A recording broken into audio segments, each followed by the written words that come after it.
I am happy to name this ship the Queen Mary.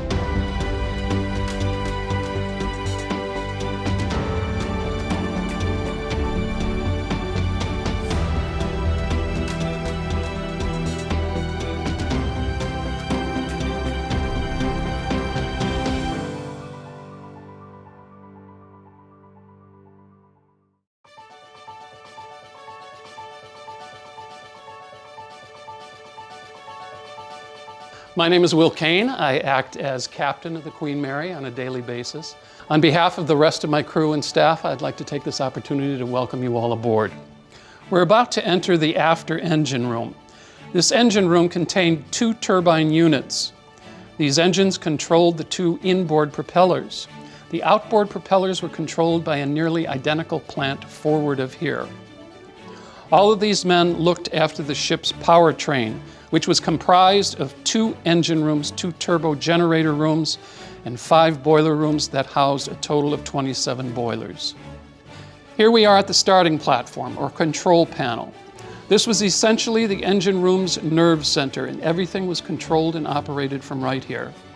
The men down here in the engine room had to stay in constant communication with the men up at the bridge.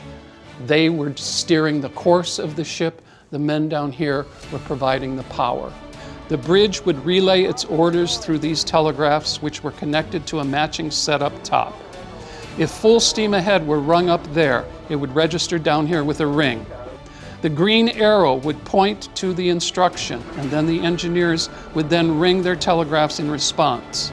This told the bridge that they received the order and were getting to work. Adjusting the speed meant adjusting the amount of steam going into the turbines. Full steam ahead meant that the valves were opened all the way, which let the maximum amount of steam into the engines. These other wheels controlled the reversing steam and were used to either back up or suddenly stop the ship in an emergency. This center telegraph, however, relayed messages to boiler room 3 and 5. There would have been a similar one in the forward engine room that connected to boiler rooms 2 and 4 as well. Unlike the engine telegraphs, however, the boiler rooms couldn't ring a response on their end. They just received instructions and made it happen as quickly as possible. To make things a bit easier for the men, these phones were designed to filter out excess noise. Called loudophones, they allowed the speaker to have a conversation at normal tones. One of the questions we often get is how many men work down here. It seems hard to believe, but this whole room could be run by 5 men. And each one had to know what every gauge and dial stood for. They were on 4-hour shifts only because of the heat. They actually had to wear specially designed shoes or boots that had a sole on them that was a 1/2 inch thick made of wood, because eventually anything else probably would have melted. A total of 84 officers were responsible for maintaining the Queen Mary's systems, starting from the chief engineer and working down to the staff chief engineer, the chief electrical officer, and several other junior ranks as well. An army of greasers, firemen, and trimmers worked beneath them.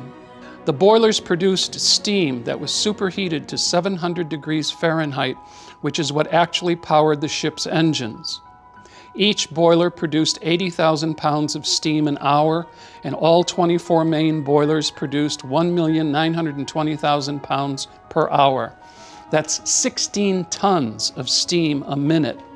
Exhausted steam was sent to the main condensers so it could be turned back into water, which was accomplished by drawing in cool seawater from the main circulating pumps. This in turn caused the steam to condense, and the resulting water was recirculated back to the boilers. The pump's openings, known as sea chest, were found at the bottom of the ship, and they worked well when the tide was high or the ship was sailing in open water. They didn't work quite as well at low tide. Here we see 2 quadruple expansion engines. Each engine was actually a unit made up of 4 different steam turbines. The steam is delivered via these pipes from the boiler rooms, in this case boiler rooms 3 and 5. It's then sent into the first turbine, called the high-pressure ahead turbine, which took the steam at a very high pressure. It then lost a little bit of its initial power From there, it was sent to the first intermediate pressure turbine and then the second intermediate pressure turbine. The ship's main gears were housed in these cast iron cases to either side of me. Power would be transferred from the turbines to the propeller shafts via the gears, which you can see within the portside unit. Inside each one were 257,000 individually hand-fitted blades. When that steam was piped back into the engine room and that steam hit those 257,000 blades, they all started turning at the same time. Finally, the steam, now at a much lower pressure, was sent into the low-pressure turbine. From there, it was sent to the main condensers where it was recycled and reused.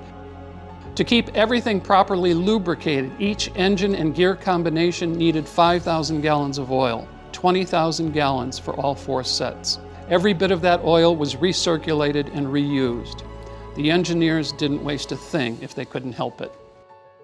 Over here we have one of the ship's main turning gears.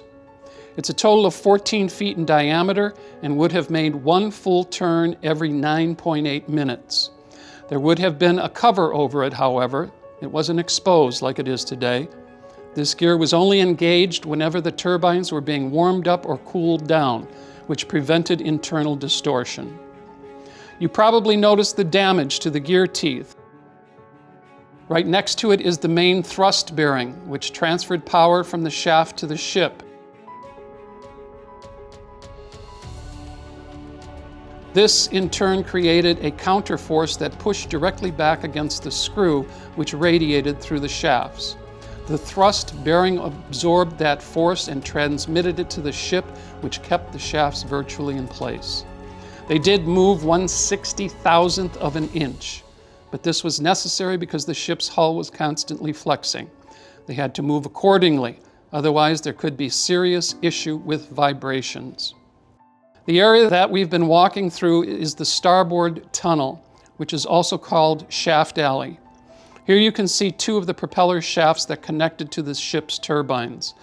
The one that's closest to us, if you remember, was powered by one of the engines we just passed. These shafts are 30 inches in diameter and extend some 230 feet in length.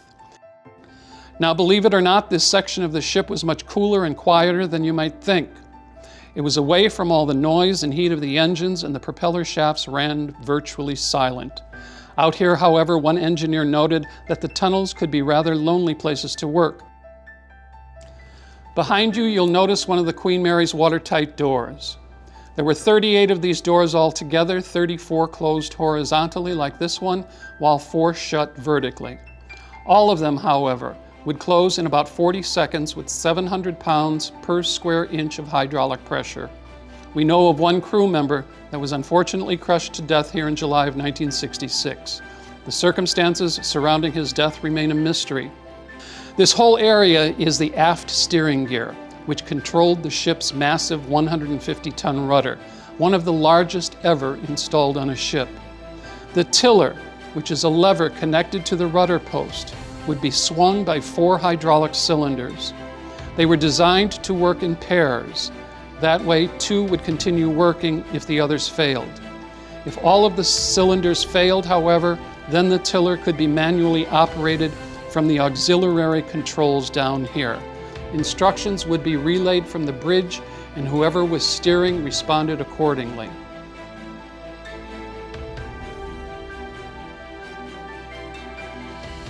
As we head out, you'll see one of the wrenches used to remove the propellers during the Queen Mary's annual overhaul in Southampton. Below us is one of the Queen Mary's massive propellers. There were 4 of them altogether, and this is the last one attached to the ship. The other 3 were removed when the ship arrived in Long Beach and put on display throughout Southern California. They were made of manganese bronze, and at the time of the ship's construction, the heaviest ever cast. When she was first set sail in 1936, the propellers each weighed 35 tons. They were 20 feet in diameter. These were replaced later in the Queen Mary's career, however, because they actually caused the ship to vibrate uncomfortably. The new propellers weighed 32 tons and were 18.5 feet in diameter, which is what you see today. At full steam, these propellers would turn 3 times a second. That's 180 revolutions per minute. Each turn theoretically pushed the ship forward 18.5 feet. There would often be more than 1 million revolutions by the end of a 5-day crossing, which should give you an idea as to how hard these machines worked. It was this raw power that made the Queen Mary the fastest ship in the world for 14 years, from 1938 to 1952 when the SS United States entered service. This is the reason she was our #1 stronghold against the enemy during World War II. Adolf Hitler, as well as the Emperor of Japan, put up a $250,000 bounty, plus the Iron Cross with oak leaves, to any submarine captain who would sink the Queen Mary just to get her out of the way. Sir Winston Churchill said that we were able to win World War II in the amount of time that we did because of the performance of this ship. That's a pretty powerful statement to be able to make. Once again, on behalf of my staff and crew, I want to thank you for coming aboard and taking this tour. I hope you enjoyed it and that you learned a little something about this international historic treasure, the Queen Mary.